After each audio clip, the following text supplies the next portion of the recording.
बिस्मिल्लाहिर्रहमानिर्रहीम।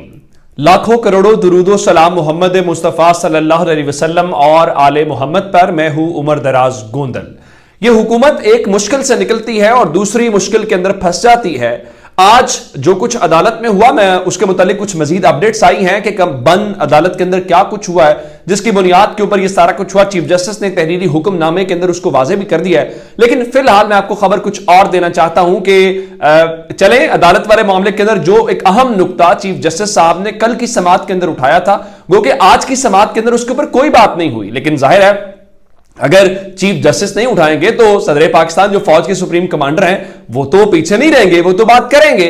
और आज की अहम मुलाकात के आज की एक और भी अहम मुलाकात की मैंने खबर दी थी, जो फौज के chairman joint chief of staff committee general Sahir Shamshad Mirza हैं और उनके दरमियान और शहबाज शरीफ के दरमियान भी मुलाकात हुई थी। वो भी इस तनाजुर में बड़ी अहम मुलाकात थी। उसके अलावा सदर साहब ने अभी कल ही जो बिल इन्होंने सुप्रीम कोर्ट का प्रैक्टिस एंड प्रोसीजर भेजा था वो वापस कर दिया था और यहां पे बताया गया था जनाब कि 20 तारीख को वो ये हो जाएगा और ये वो हो जाएगा। कुछ भी नहीं हुआ, ना उसका गजट नोटिफिकेशन हुआ है। कोई उसकी जिम्मेदारी लेने को तैयार नहीं था। जाहिर है कौन तौहीन अदालत अपने सर के ऊपर लेगा, यूं उसके ऊपर कोई वो कानून भी आज कानून नहीं बन सका सुप्रीम कोर्ट के हुक्म के बाद। लेकिन असल खबर इस वक्त क्या है? असल खबर इस वक्त यह है कि आप जानते हैं कि सदर पाकिस्तान बैठे हुए हैं और सदर पाकिस्तान का बैठना इस हुकूमत के लिए अच्छा खासा इनके लिए परेशानी का बायस है।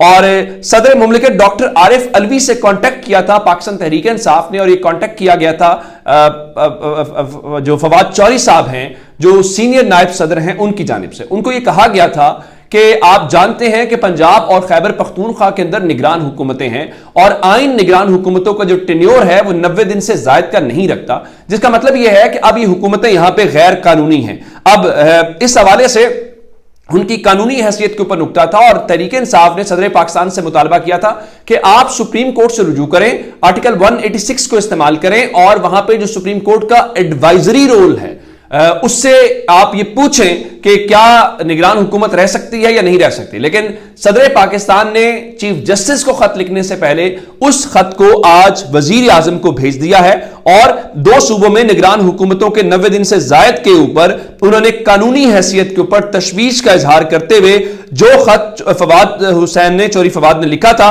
वो खत वजीर आजम को भेज दिया है।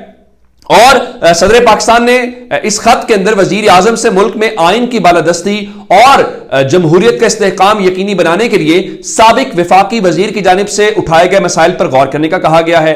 और इस हवाले से जो निशानदेही की गई है, अब वजीर आजम उसका क्या जवाब देते हैं या जवाब नहीं देते, तो सदर पाकिस्तान इसके बाद चीफ जस्टिस को खत लिख सकते हैं। तो अगर आप इलेक्शन डिले में जाते हैं तो यह नहीं हो सकता कि ये दोनों निगरान हुकूमतें काम करती रहें। और ये गले की हड्डी बना हुआ है सदर पाकिस्तान का ओहदा, चूंकि आप जानते हैं कि सितंबर के महीने तक तो इनकी परेशानियां बहुत ज्यादा है। सितंबर में ही सदर पाकिस्तान के ओहदे की मियाद खत्म होनी है और सितंबर में ही चीफ जस्टिस ने रिटायर होना। लेकिन ये इलेक्शन नहीं करवाएंगे तो इसका मतलब बहुत वाजे है। वो क्या है कि सदर पाकिस्तान अपने ओहदे के ऊपर रहेंगे जब तक नई असेंबली नहीं आ जाती। और एक और बात आप सारी बातों में छोड़ देते हैं, अगर मैं आपको एक नुक्ता अहम बताऊं कि इमरान खान ने असेंबलियां तोड़ी, गलत किया या सही किया, उसकी डिबेट को छोड़ के अगर इमरान खान की 2 असेंबलियां टूट के इलेक्शन टाइम पे हो जाए, मैं टाइम से मुराद ये नहीं पंजाब और खैबर पख्तूनख्वा की बात नहीं कर रहा, मैं कौमी असेंबली और जनरल इलेक्शंस की बात कर रहा हूं, तो फिर तो ये कामयाबी होगी। उसकी वजह क्या है? यहां पे हमें बताया गया था कि जो हुकूमत आई है इसको 6 महीने की या 1 साल की एक्सटेंशन दी जाएगी, यानी इनका अक्टूबर के अंदर टेन्योर खत्म होना है। और ये कहते थे नहीं जी हम अक्टूबर से आगे भी रहेंगे, हमें नहीं पता। और राना सनावला कहते हैं अगर आइन में इजाजत हुई तो हम रहेंगे। तो फिलहाल रौला तो पड़ा हुआ पंजाब और खैबर पख्तूनख्वा का, लेकिन इस दौरान एक चीज तय हो गई है कि असेंबली उससे आगे उस वक्त निगरान वाली नहीं जाएगी, तो यह भी कामयाबी है। लेकिन दूसरे नंबर के ऊपर चल के जो सुप्रीम कोर्ट के अंदर आज समाअत अचानक नहीं हो सकी, उसका तहरीरी हुक्मनामा चीफ जस्टिस ने जारी कर दिया है और चीफ जस्टिस ने कहा है कि 27 तारीख को इसकी समाअत होगी। और शहबाज शरीफ की जो आज जनरल साहिर शमशाद मिर्जा ने लाइन हाजिरी की वो मैं खबर आपको दे चुका हूं। तो आगे चलते हुए उन्होंने लिखा कि अटॉर्नी जनरल और फारूक एस नाइक जो हैं वो आज बेंच के मेंबर से मिले चीफ जस्टिस के चैम्बर के अंदर और उन्होंने ये बताया कि जो सीनियर कैबिनेट मेंबर्स गवर्नमेंट के हैं उनका पाकिस्तान तहरीक इंसाफ के साथ इंटरेक्शन हुआ है और उन्होंने बताया है कि ईद उल फितर की वजह से बहुत सारे जो सियासी रहनुमा हैं वो अपने हलकों में वापस जा चुके हैं या वो जा रहे हैं, तो इसलिए फिलहाल जो मीटिंग है वो 26 तारीख को हमने शेड्यूल की हुई है। 26 तारीख को हुकूमत के जो इत्तेहादी हैं उनका इजलास है, तो उन्होंने कहा है कि हम 26 तारीख को उस मीटिंग को करने के बाद 27 तारीख को आपको उसका अप्रूवल दे देंगे या हम उसका आपको बताएंगे कि हमारी अपडेट क्या हुई है। दूसरी जानिब अटॉर्नी जनरल ने चीफ जस्टिस से कहा कि आप जो 14 मई के इंतखाबात वाला अमल है, हुक्म है, उसके ऊपर अमल रोक दें या उसके ऊपर कोई हुक्म ऐसा जारी करें। तो चीफ जस्टिस ने उनकी इस्तदा को मुस्तरद कर दिया और कहा कि जो 14 मई इंतखाबात के हुक्म वाला है उसके ऊपर तमाम एग्जीक्यूटिव अथॉरिटीज अमल दरामद की पाबंद हैं। आप बताएं 14 मई को इलेक्शन होंगे, उस चीज से बिल्कुल भी पीछे नहीं हटेंगे। दूसरी तरफ पाकिस्तान तहरीक इंसाफ ये कह रही है कि पीडीएम से राब्ता नहीं चाहते, हम ये चाहते हैं कि मामलात अदालत के सामने हो। लेकिन मीडिया आपको क्या बताएगा? मीडिया आपको यही बताएगा कि जी फजलुर रहमान ने मुज़ाकरात करने से इनकार कर दिया। लेकिन सुप्रीम कोर्ट ने अपने तहरीरी हुक्मनामे के अंदर 5 सफ़ात के ऊपर मुश्तमिल यह फैसला है और कहा है कि सियासतदानों के आपस के तमाम इख्तलाफात पर मुज़ाकरात का जो असल फोरम है वो सियासी इदारे ही हैं और अदालत को इस मुज़ाकराती अमल पे और मुल्क में एक ही दिन इंतखाबात के ऊपर कोई एतराज नहीं है। और यही बातें सियासी लीडरशिप ने भी की हैं। लेकिन 14 मई का जो फैसला है वो अपनी जगह पे मौजूद है। लेकिन मरियम नवाज के क्या कहने, वो हमेशा कोई ऐसा ब्लंडर करती हैं, वो हमेशा कोई ऐसा काम करती हैं जो इमरान खान के हक के अंदर जाता है। अब अगर मुज़ाकरात की बात, आज काबीना के अफराद जिसमें याद सादिक थे, साद रफीक थे, उन्होंने रोस्टम के ऊपर खड़े होकर कहा कि हम इलेक्शन भी एक दिन चाहते हैं और हम पीटीआई से बात भी करना चाहते हैं। लेकिन मरियम नवाज जो इस वक्त सऊदी अरब के अंदर मौजूद है, एक तो पहले हमें बताया गया कि उनको शाही खानदान ने बुलाया हुआ है। आपको अगर शाही खानदान की कोई मुलाकात कोई इस किस्म का नजर आया तो मुझे ही बताइएगा। अगर शाही खानदान ने सिर्फ 15, 20 या 50 या 100 सिक्योरिटी एहलकार लगा के उनको शाही मेहमान का दर्जा दिया है तो फिर आपको बहुत सलाम हो। मरियम नवाज साहबा वहां पे बैठ के भी उनको चैन नहीं है। 7:31 पर ट्वीट करती हैं, मुज़ाकरात की बात सियासी जमातों से होती है, दहशतगर्दों और फितना फैलाने वालों से नहीं।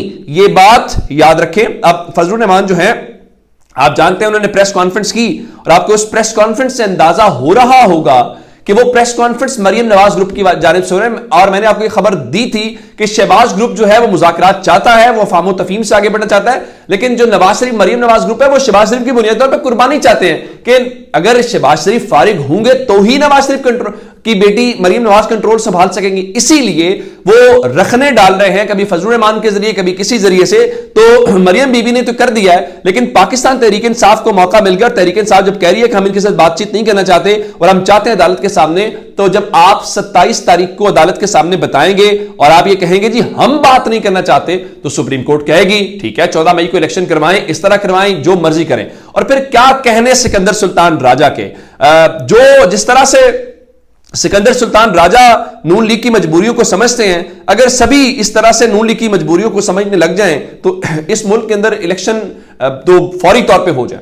अंदाजा करें कि इलेक्शन कमीशन ने शेड्यूल चेंज कर दिया है। आज अदालत ने उनको कहा था कि आप शेड्यूल में तब्दीली जरूर कर सकते हैं, जैसे मुनीब अख्तर ने कहा था, लेकिन पोलिंग की तारीख को आप तब्दील नहीं कर सकते। अब क्या तब्दीली की गई है? आज रात 12 बजे तक, पहले दिन के अंदर एलामिया जारी किया और कहा आज रात 12 बजे तक इंतखाबी जो निशान है वो जमा करवाने की मोहलत है। उसके बाद चूंकि मुस्लिम लीग नून ने बायकॉट कर दिया था और मुस्लिम लीग नून का एक भी कैंडिडेट आज टिकट जमा नहीं करवा सका था, उसकी क्या वजूहात है? वो इंतजार कर रहे थे कि तहरीक इंसाफ के लोग वहां से जो टूटे वो हमारी तरफ आ जाए, या फिर उनको लोग अभी तक नहीं मिल रहे, या वो जो भी तासुर देना चाहते थे। तो इल्ला माशाल्लाह इलेक्शन कमीशन ऑफ पाकिस्तान, हालांकि जमात इस्लामी, तहरीक इंसाफ, पीपल्स पार्टी, इन सब ने अपने उम्मीदवारों को पंजाब में निशान जारी कर दिए, कोई प्रॉब्लम नहीं है, किसी ने कोई शिकायत नहीं की। लेकिन शेड्यूल जारी तब्दील करते हुए उन्होंने 26 अप्रैल तक तोसी कर दी है। अब 26 अप्रैल तक जो है वो आप इंतखाबी निशान जमा करवा सकते हैं। सिकंदर सुल्तान राजा क्या नून लीग का लाज रखते हैं, क्या उनका हक अदा करते हैं, उनके क्या कहने। अपना बहुत सा ख्याल रखिएगा। खुदा हाफिज।